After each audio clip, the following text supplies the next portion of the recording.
Rangers Week on the Paper Crafters Library blog, and we'll be focusing on Tim Holt's distress stains. Every day this week we'll share a different technique using the stains, and each day we'll also be giving away a set of 12 distress stains compliments of Ranger. We'll share details on how to enter at the end of this video. In today's video we're going to show you a canvas resist technique which we used to create the leaves that you see tucked behind the poppy on the front of this card. Alright, so for this technique, here's the tools I'm going to need. I'm going to need my canvas cut into the desired shape, and this is for creating an embellishment. If you're doing a background, you would simply cut your canvas into the desired size and work on that. The technique is always going to stay the same. So I have my canvas over here in the white, cut into the shape of this leaf. I have a rubber stamp with a pattern that I want.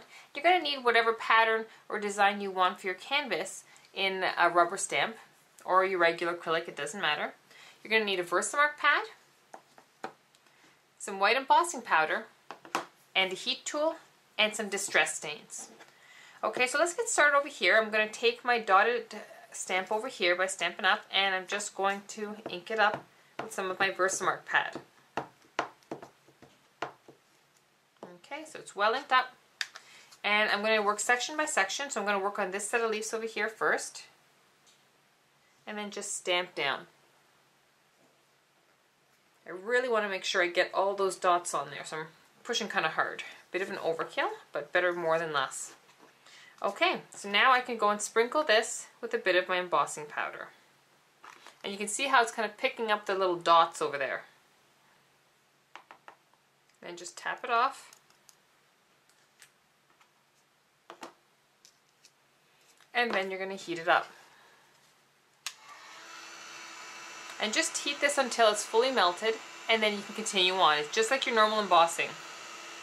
So you can see over here how my embossing is done, and I'm just going to do the same thing to the other side. Once again, ink up your stamp with your Versamark pad.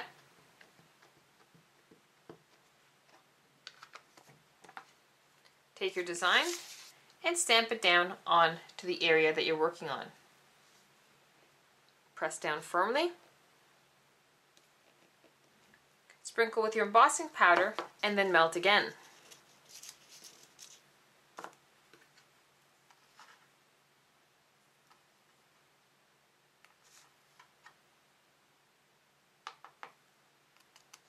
Okay, and I'll just remelt this. Okay, so you can see here how I'm ready to now actually put on my color. All of this has been embossed so that there's small little dots all on the surface. Now it's really simple. I'm going to take my stains, and I have some peeled paint, some broken china, and some wild honey, and I'm just going to color in. Now my regular method for coloring in is always the same, from light to dark, because it's always easier to add more dark, but it's a lot harder to take it away. So I prefer to kind of go with this method. I'm just adding little points of light here.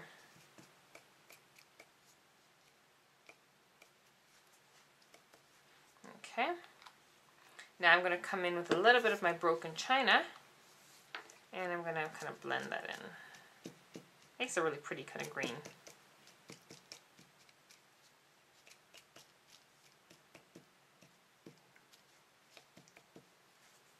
And then come in with a little bit of my peeled paint. Now I may kind of adjust this a little bit after, adding a little bit more dark, but for now I'm just kind of going along and seeing how it looks.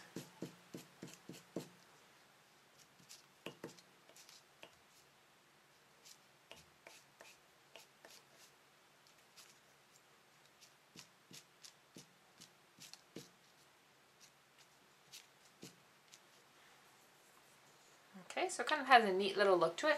And if you want to add a little bit extra glimmer, you could go ahead and spritz it with a little shot of your Perfect Pearls Mist. So I'm going to use the white one just to add a little extra dimension, a little extra glimmer to it.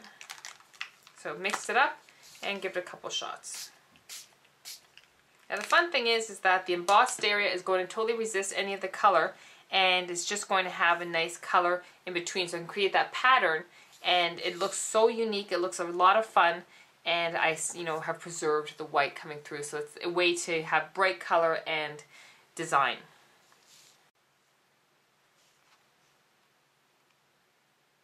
So So here's an example of a card that incorporates my Canvas Resist embellishment.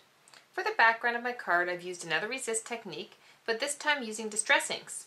I've also added some extra dimension using liquid pearls, see along the edge and over in the little trio of dots. And these are one of my favorite dimensional products from Ranger. They're absolutely stunning and they're just so easy to use, and it's really cost effective.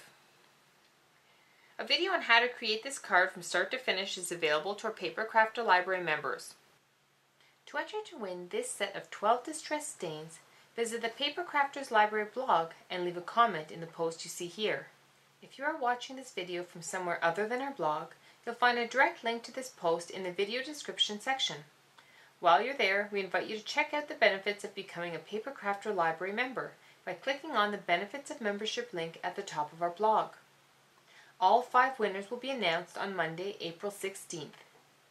I hope you enjoyed today's video, and if you haven't already, be sure to check out some of our other great technique videos using distress stains.